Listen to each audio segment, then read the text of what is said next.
Wanna play?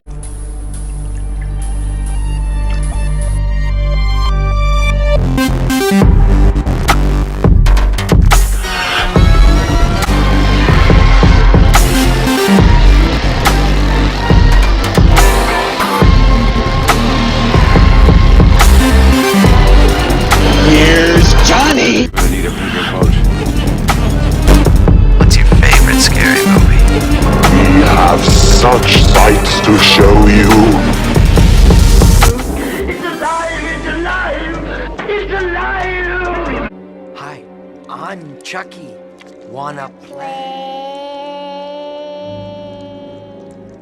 Hey everybody, welcome back to Wanna Play. My name is James McKenna, and today I'm joined by a guest for the first time ever, I think, and that is Gibby the Great. You know him, you love him, like literally. I'm pretty sure like half of my subscribers actually know him in real life.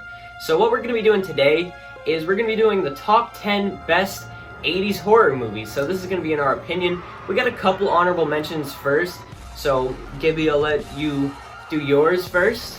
Honorable mentions are Evil Dead 2, because I love this movie. I watched it a long time ago when I was like little. It's just a great film. And my other one is Friday the 13th. I got a couple honorable mentions too. An honorable mention for me is also Friday the 13th.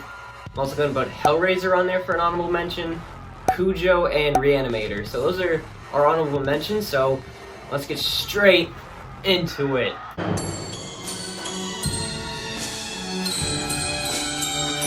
So another huge honorable mention before we begin is going to be The Fly. The Fly is one of my all-time favorites, and so yeah, that's just another big honorable mention because The Fly is just great. But coming in at number 10 for me, maybe a shocker to some people considering Friday the 13th, or none of the Friday the 13th are on this list. Coming in at number 10 for me is going to be The Fog.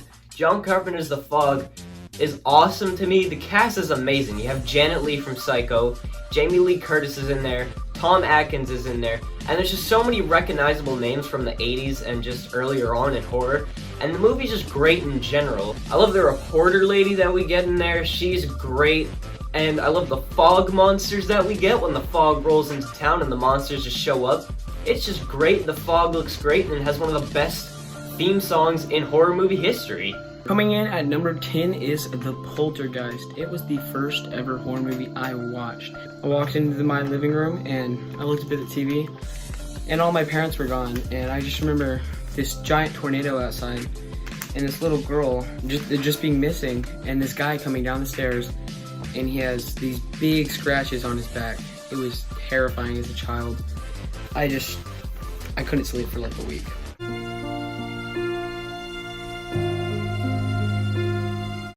Coming in at number 9 for me is going to be An American Werewolf in London. This movie is another just great one that I feel like is pretty underrated. I mean, if you're talking about pop culture, not a lot of people know about American Werewolf in London, but Jack and David's relationship in this is hilarious to me. In the beginning, they're kind of joking around, and then they go into the bar. Some hilarious scenes in the bar that we get, and then Jack's attack, when he gets attacked by the werewolf, is brutal, and I love his character as he comes back throughout the movie, where he's just more and more decayed into a skeleton. And there are just some hilarious scenes when David becomes the werewolf, and it's hilarious because, you know, there's not a loincloth or anything like that left after he was a werewolf the night before. He's literally just a naked American man running through the fields of London, as this little boy said perfectly. Yes, sir? A naked American man stole my balloons. Coming in at number 9 is Halloween 3, Season of the Witch. The only reason I didn't watch this until a lot later is because all my friends were telling me not to watch it because Michael Myers wasn't in it, and I was like, why would I watch it if Michael Myers wasn't in it? But back then, when I was like 9 or something, I really didn't enjoy horror as much as I do now. And so when I watched it, it was phenomenal. It was only about a year ago, and the score is one of John Carpenter's best. I think it's the next exit. Wait a minute. Yeah, that's it. Then we go about 10 miles and turn right on 33. What I want to know is why they put their factory out here in the middle of nowhere. We have the old man, which he's not really that old, he's like 50 or something, and he's just having an affair with this like 20-year-old, which was crazy to me. But you know, I'm not gonna judge. I think she's not underage. I don't think so.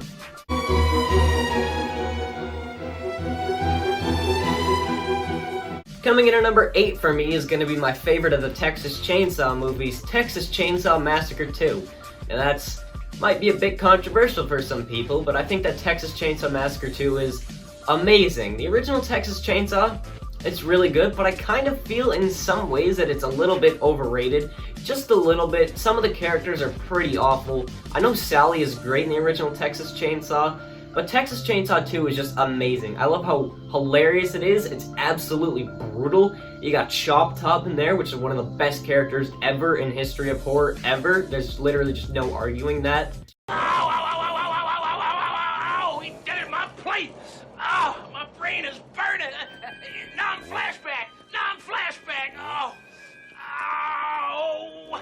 Stretch is an amazing final girl. She's hilarious, and Leatherface falling in love with her is a great way to go in my mind. It's just a hilarious movie, the stuff that we go through, and Stretch's chainsaw dance in the end is great on the top of the hill. Texas Chainsaw Massacre 2 for me is just perfect. It's amazing, especially for the Texas Chainsaw franchise. Coming in at number 8 is Killer Clowns from Outer Space. Well, I don't know what to say. I'm just kidding. But Killer Clowns from Outer Space, at first I didn't want to watch it because the name, Killer Clowns from Outer Space, the movie's great. It's great. We have Killer Clowns from Outer Space, I'm not gonna lie. It's literally the name, except they take over this small town, they put these people in cotton candy cocoons. It's just a great movie. Also, the kills are amazing. It's the best B movie from the 80s, in my opinion.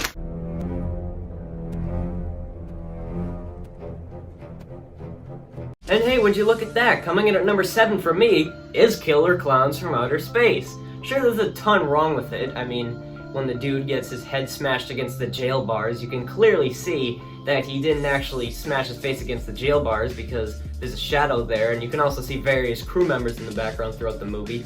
But the movie is just so awesome. You wouldn't think of it that way. It's just the ultimate B movie is Killer Clowns from Outer Space. I think it's perfect, honestly.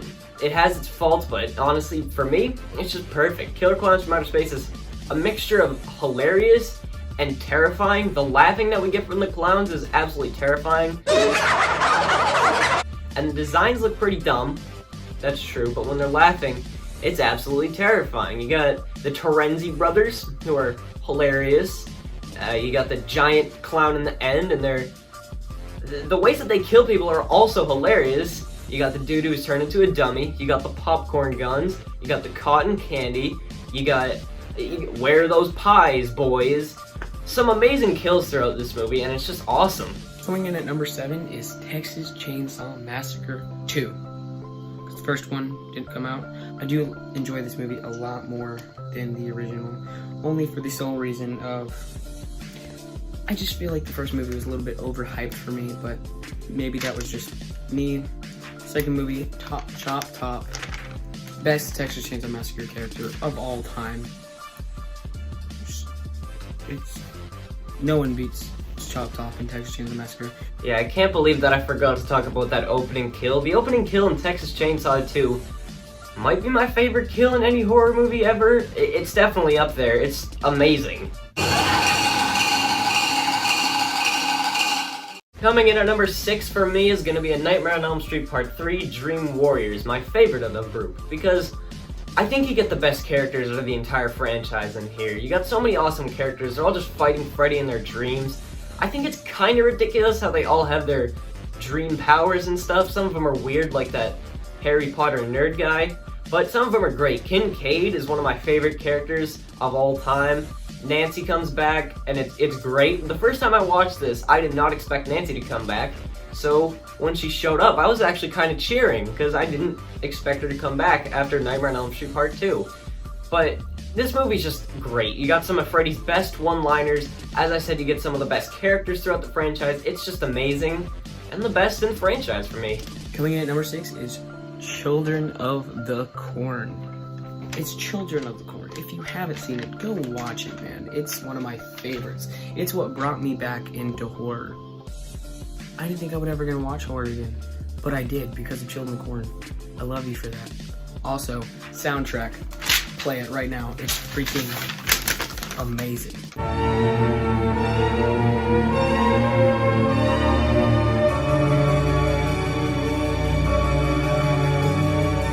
It's amazing. I'm gonna go open the door for my dog. Sorry, my dog went to come see me for a second. I don't know why. Isaac, best casting. It's just amazing casting. Isaac, he's freaking like 24 in this movie, and he looks like a 10-year-old. It's amazing.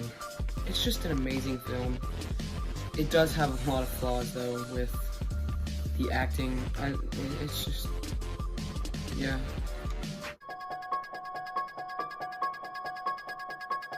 Coming in at number 5 for me is yet another John Carpenter movie, and not the last John Carpenter movie on this list. Number 5 is going to be The Thing. The Thing is great. I love the atmosphere in here. You get maybe the best atmosphere in any horror movie. I mean, there's a ton of them. Halloween and Nightmare on Elm Street come to mind. But this is great. And all the characters, after they know the thing is the thing, after they know it's there, they're all just turning against each other. It's very tense. It's a very tense movie. The ending is awesome when you get Mac and Childs both looking at each other. One of them's a thing, we never know. I think it's Childs. I don't think they're about to kill off McReady. But this movie's just great. The prequel, they used CGI, didn't they? And the original, not really that memorable, but The Thing is awesome. John Carpenter's The Thing. You got some of the best characters in there, too. Some of the best kills. Some of the best practical effects, and I mean best practical effects out of any movie in John Carpenter's The Thing. Number 5, Hellraiser. I don't know why I looked up there, because I'm actually stupid. Hellraiser is just, it's a great film. I watched it not even, I think it was not even like a week ago, and it was amazing. Frank, the scene where he's becoming human again, like for 4 scenes, practical effects it's amazing. It's a great film. I do feel like Pinhead, I don't know why, but I thought Pinhead was gonna be a lot more in this movie because he's like the main character, but you know, maybe he's more in the sequels. I'll have to go watch 2 and 3 according to you. Want to play. Also, Butterball, best Cinnabite. That was me saluting him.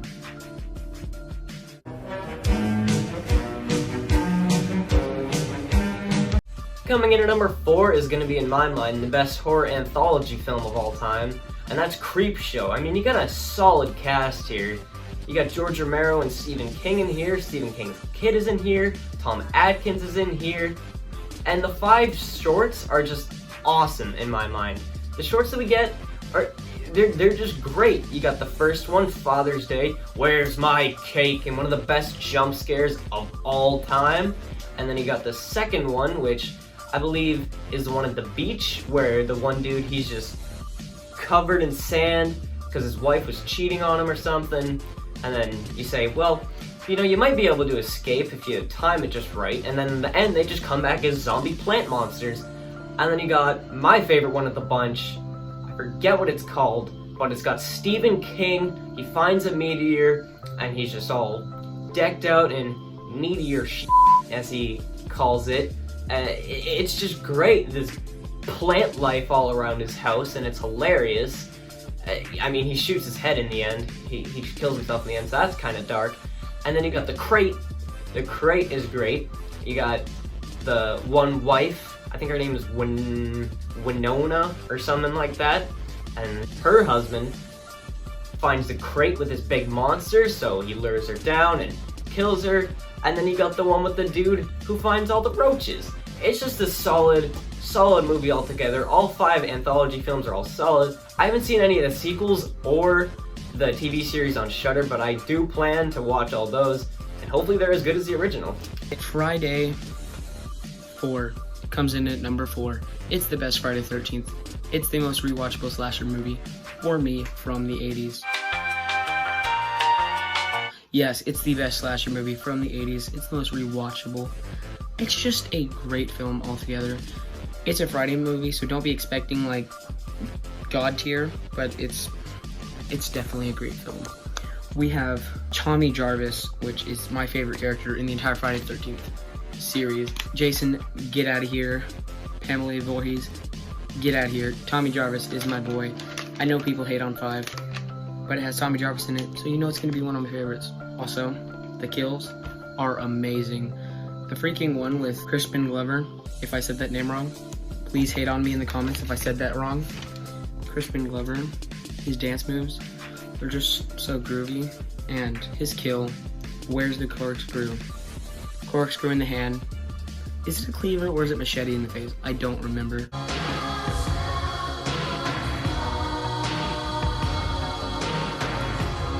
Coming in at number 3 for me is one that I have to do a re-walkthrough on probably, because the original walkthrough I did, I rewatched the other day, and it is horrible. Number 3 is Child's Play, the original Child's Play.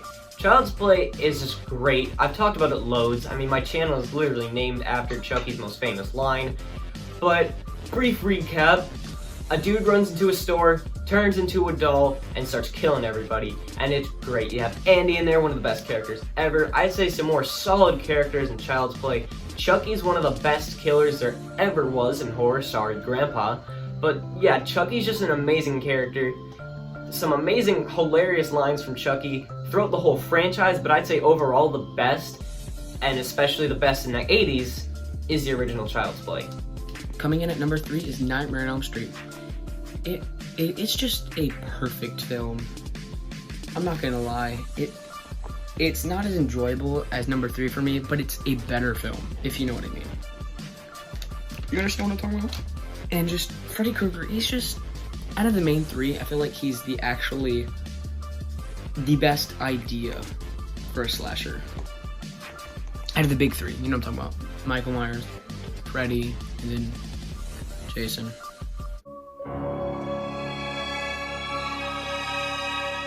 Our number 2 is going to be the movie that I did my most recent walkthrough on, unless this video comes out later than I plan it to be, and that's John Carpenter's They Live. Now, once again, I've talked about this movie loads because I just did like a 19-minute walkthrough on the thing, but I just think that They Live is amazing. Roddy Piper is one of the best casting choices ever. You got one of the best fight scenes ever. You got some of the most terrifying villains ever in the Aliens. Those guys look really scary. Some of the best one-liners from Roddy Piper. Mama don't like tattletales. I came here to kick ass and chew bubblegum, and I'm all out of bubblegum. Some great one-liners in here. I think Frank is a great character. Hate Julia. Hate Julia. Hate Frank's kill. But other than that, this movie's just perfect. Coming at number 2 is Child's Play. For the sole reason that Chucky was born in this movie. He wasn't actually born. Who are Chucky's parents? Never mind, sorry.